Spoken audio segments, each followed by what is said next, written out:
নমস্তে বন্ধুরা, বেদের মধ্যে একটি মন্ত্র রয়েছে, কৃণবন্ত বিশ্বমারিয়ম অপঘ্নন্ত আরাবণঃ, অর্থাৎ পাপ থেকে দূর করো এবং আমাদেরকে।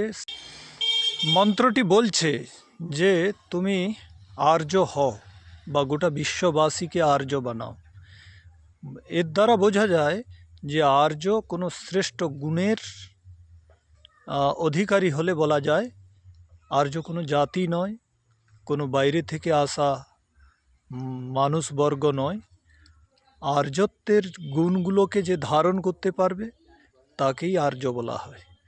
শ্রী রামচন্দ্রকে বলা হয়েছে আর্য সর্বসমশ্চব সদৈব প্রিয় দর্শন। বাল্মীকি মুনি রামায়ণে বলছেন যে তিনি আর্য এবং সমদৃষ্টি সম্পন্ন সর্বদা আর প্রিয় দর্শন।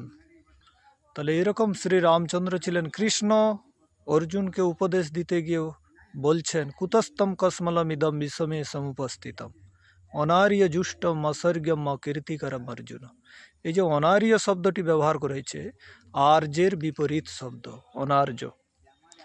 বলে তোর মধ্যে কলমস কোথা থেকে এলো, অসর্গকারী নির্ণয় কি করে এলো, হ্যাঁ, আর অনার্যত্ব কি করে এলো।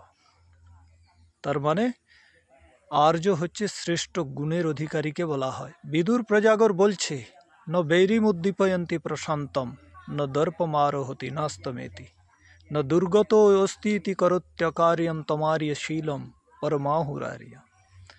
যে ব্যর্থ কারোর সাথে বৈরি করে না, ন বৈরিম উদ্দীপয়তি, সর্বদা শান্ত ধীর স্থির থাকে, আর প্রচণ্ড যোগ্যতা থাকা সত্ত্বেও অহংকার করে না, আর দুর্গম পরিস্থিতিতে অধর্ম করে না, নিজের অস্তিত্বকে কখনো বিপদে আসতে দেয় না, অর্থাৎ ভবিষ্যৎ চিন্তন করে নিজের অস্তিত্বের রক্ষার জন্য আজ থেকে তৎপর হয়ে যায়, একে আর্য বলছে।